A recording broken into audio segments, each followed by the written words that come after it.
Attorney General Jeff Sessions heading to the hot seat. Just days after that explosive testimony from fired FBI Director James Comey, AG Sessions, who used to be Comey's boss, will appear before the same congressional committee that Comey did, investigating alleged Russian meddling in the presidential campaign. Sessions has been under scrutiny over his contacts with Russia's ambassador to the U.S. during the campaign. He got into hot water for belatedly acknowledging 2 meetings, but was there a third? We want you to look at this image. Sessions standing just feet away from the seated Russian ambassador at a Trump campaign event. Now, the AG will likely be asked about this when he appears before Congress on Tuesday. George Stephanopoulos standing by. We're going to start here with ABC's Mary Bruce, who's in Bedminster, New Jersey, where the President Trump, is spending the weekend. Mary, good morning to you.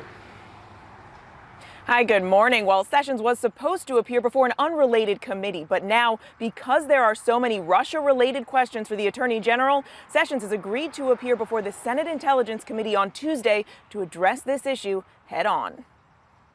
After James Comey's stunning Russia testimony, Take the president at his word that I was fired because of the Russia investigation. This morning, the Attorney General is now headed for the congressional hot seat. Jeff Sessions has already recused himself from the Russia investigation because of his close ties to the Trump campaign. I should not be involved investigating a campaign I had a role in. But Comey has hinted there were other reasons. We also were aware of facts that I can't discuss in an open setting that would make his continued engagement in a Russia-related investigation problematic. Investigators are looking at this event, then candidate Trump's first major foreign policy speech last year. My foreign policy will always put the interests of the American people and American security above all else.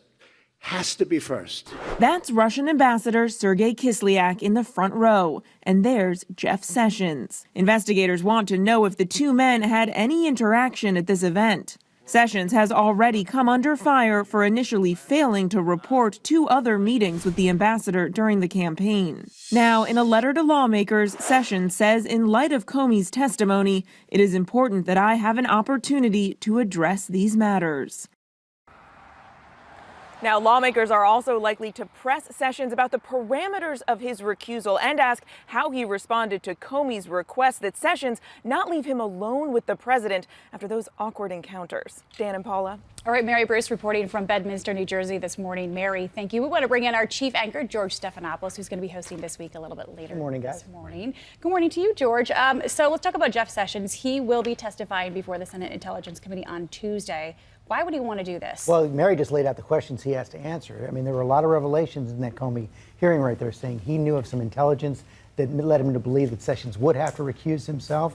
Those questions about why he failed in his first meetings with the Judiciary Committee to reveal his meetings with the Russians and the possibility of the third right there. And perhaps most important, this question of recusal, whether it was proper for him to be involved in the firing of James Comey when in fact he was supposed to have recused himself from the Russia investigation. As Comey said in his testimony, the president himself said that he fired James Comey with Russia on his mind. We're now 3 days out from Comey's explosive and apparently well-watched testimony. What's your sense of how it's playing out now? Well, what you've now got is 2 very different stories from 2 very different men, James Comey and Donald Trump. They direct contradictions. They're basically each calling the other one a liar right now about the meetings in January in the White House, the meeting in February in the White House. Comey is literally using that word. Using that word.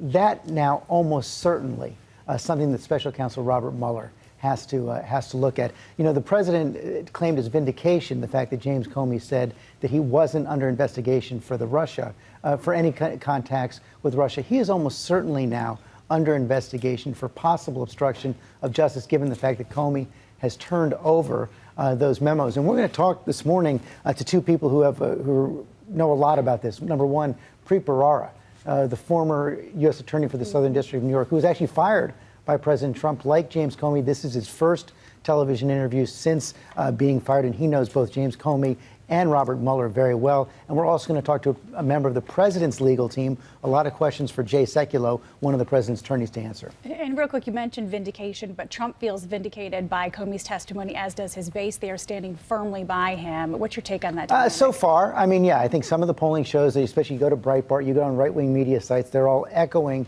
the Trump line right now. there has been some drop in strong support for the president. And one of the things you saw, I think, up in the Senate at that Intelligence Committee hearing, Republican senators, a lot of them did try to put the best face on Trump's actions. I think there's no question about that. But you also saw them, almost to a person, vouch for James Comey's credibility. Sure. So I think one of the big questions you're going to see is, does the president's story hold up under oath, if indeed he does, as promised, testify about this? So important to watch what happens with the Trump base. George Stephanopoulos, thank you very much. A reminder, George has a big show this morning. As he said, he's going to go one-on-one with the former U.S. Attorney Preet Bharara for his first TV interview since being fired by President Trump. Plus, as he said, he's going to be speaking with Jay Sekulow, Chief Counsel of the American Center for Law and Justice. That's coming up later this morning on This Week, right here on ABC.